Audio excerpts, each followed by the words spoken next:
by clayster from Call of Duty. I can't pronounce shit because I'm French, right? That happens every time. Anyway, how are you doing this weekend? I'm doing pretty well. How are you doing? I'm doing great. I'm happy. I'm in Paris. Land of the French people, huh? How are you enjoying Paris? It's actually a lot of fun. Me and my team got here like a day early and we went around and saw the tower, saw a couple of the sites, and the weather isn't the best, but you know, I'm in Paris, so it's fine by me. So how are you guys doing this weekend in terms of competition and tournament? So far, we advanced from our group stage at first in our group. We swept it 3-0, so we did pretty well. We made it to the bracket, so that's pretty exciting. And I mean, I'm just excited to finish out the bracket tomorrow. Did you expect this to go as well as it went? Yeah, I definitely expected it to go this well. We've been doing really well in the past couple of months, so I expected this event to be kind of easy since there's no other American teams here, and it's proven to be pretty easy. You guys think you're going to win the tournament? 100%, we're going to win it. 100%? There's nobody giving you any problems? I mean, there's a couple teams that could potentially give us some problems, but there's none of them that can beat us. Is there one player in particular that you're kind of scared of? I'm a little scared of Epsilon's Mad Cat just because he's a dynamic player. He's really well under pressure, and he has the ability to go off, so we definitely have to watch out for him. So what's your role in your team? On my team, I basically just, I guess you could say I'm kind of a camper. I kind of just sit in one spot and lock down that side of the map and just basically kill everything that moves. How did you end up having that position and like role in the team? Is it because you're best at it, or because they needed it, or because, I don't know, like you guys rolled the dice and you happened to roll camper? Well, mainly none of my teammates feel like doing it, and I'm the most patient player on our team, so I decided to take over and just, you know, play it the best I can play it. So how did you end up playing Call of Duty? Were you a shooter guy all your life? Well, I actually started off playing, you know, GoldenEye for the N64, like 007, and then from there I went on, I played Counter-Strike a lot back in 1.6, and then from there I moved on to Halo for the original Xbox, and I've always been a fan of shooters, so, you know, going from Halo to Call of Duty was an easy switch. So why Call of Duty rather than Halo or Counter-Strike? Because those games are still running. Halo maybe a little bit less, but Counter-Strike is still going. Well, partly because I'm not as good with the mouse and keyboard as I am with the controller. And I was young when I played Counter-Strike, so I wasn't really in the competitive scene. I was more just playing public matches and stuff like that. And the older I got, I just kind of ran with the game I was best with, which was Call of Duty. So are you full-time Call of Duty right now? Right now I am. I would actually be in my senior year at university, but I took the year off just to focus on Call of Duty mainly. I quit my job, so now Call of Duty is my job. What were you studying and what was your job? I'm studying psychology, and I worked for the school newspaper as an editor. They don't really go hand in hand, but I'm pretty happy with my career choice once all this Call of Duty stuff is over. Have you ever written Call of Duty articles? I wrote one for the paper, but it wasn't very good. No? What did people say about it? I mean, it was mixed reviews. Not a lot of people realized that, like, what an esports is. Like, it was mainly an article about esports. I just kind of included Call of Duty in there a little bit, and it kind of, people didn't really believe me when I told them there was so much money in it, that there's all these fans coming out all the time to these events and stuff like that. And so I guess it just kind of blew people's minds. How do you feel about the Call of Duty scene, like versus the Counter-Strike scene, and versus, let's say, the StarCraft or the League of Legends or Dota scenes? Well, Call of Duty is definitely on the rise. In the past year, we've seen a massive increase in viewership. I remember at the beginning of the year, we were only pulling in like 10,000 viewers, and now we're getting like 50 to 100,000 every time. I remember playing Call of Duty back in 2010, and there not even being a stage for us, like not even chairs for people to sit in. And now to go from that to now we have like hundreds and hundreds of fans coming out. It's a pretty heartwarming thing, and I'm pretty excited for where Call of Duty is headed.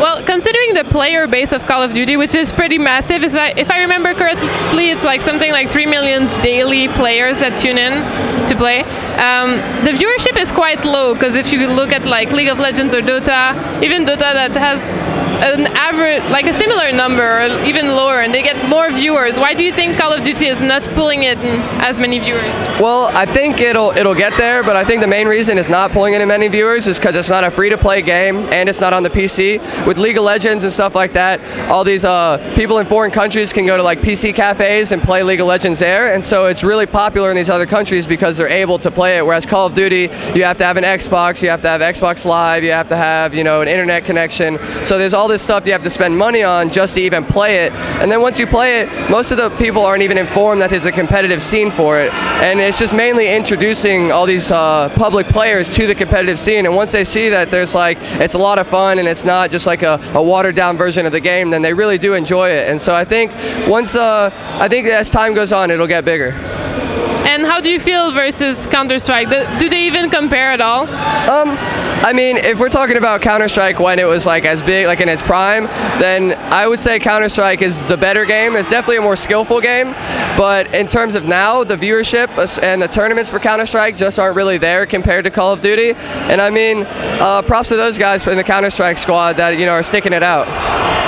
So how did you get into Counter-Strike? Like, after Halo you got into Counter-Strike, but like, was it because your friends were playing it, or what was it? Well, I have 2 older brothers, and they were always the ones showing me all these games on the computer. Like, I play StarCraft all the time, and like I played Diablo, you know, just games like that. And they introduced me to Counter-Strike when I was really little. I was like 10 or 12 years old, and I remember I wasn't good at all, but I played it a lot because I enjoyed it.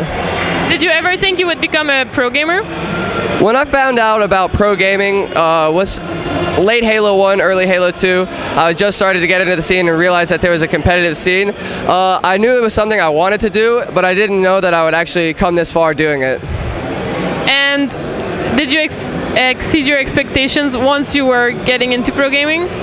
Yeah, I mean, I've definitely surpassed my expectations for gaming. I mean, right now we're the best team in the world by far, and we've been the best for the past couple of months, and it's definitely a weird feeling knowing that I finally achieved my goal. Who's your biggest rival?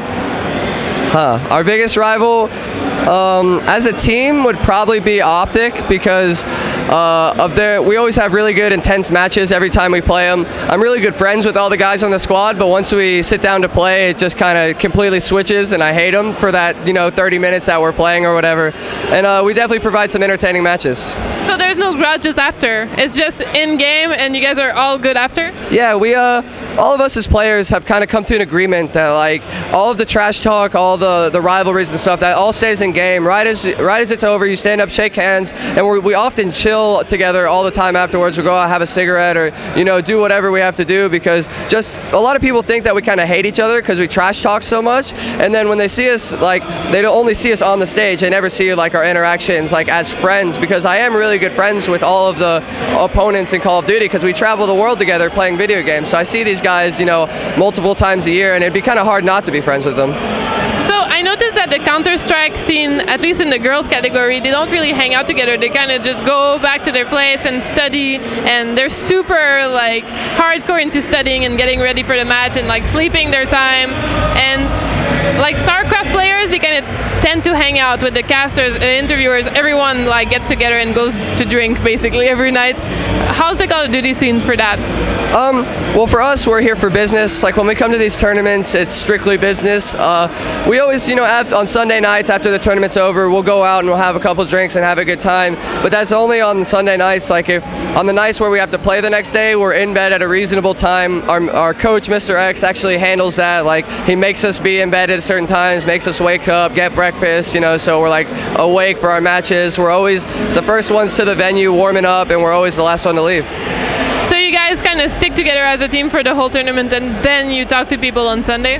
Yeah, I mean, like, when the tournament's going on, we're always just discussing strategy and like you were saying, just going over stuff, little things in the game that we want to adjust, like making on-the-fly changes. And then after the tournament's over, we all go out, and it's usually just the Call of Duty people. Like, we don't hang out like cross-game with like StarCraft people, or, well, no. I like StarCraft a lot. I'm masters in StarCraft, so I'm not bad at it, and I like it a lot, and I play Protoss. What is...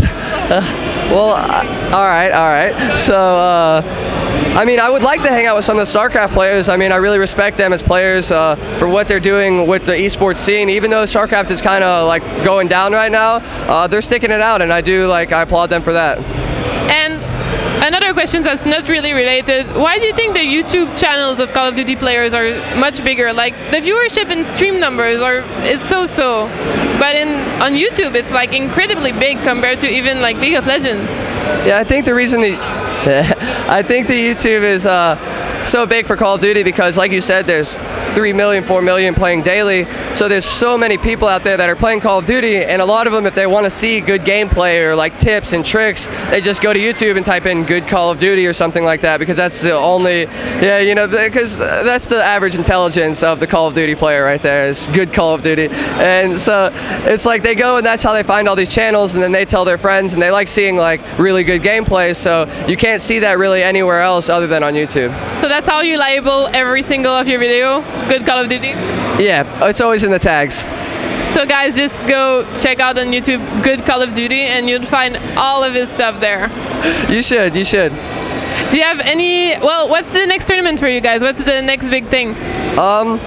After this, we're flying out to LA to do the Machinima Prestige race, to the first Prestige in the new Call of Duty, coming out in like a couple days, I think. I think it's like 2 or 3 days, a new one comes out.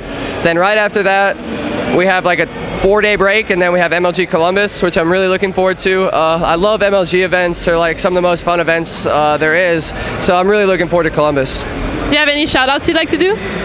Mainly just shout out to my teammates, definitely our sponsor compLexity, and their sponsors Newegg and Sound Blaster, and thank you for the interview.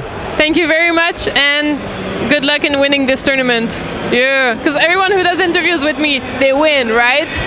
Number one. Thank you guys for watching. Check out the other interviews. This is Livinpink signing off.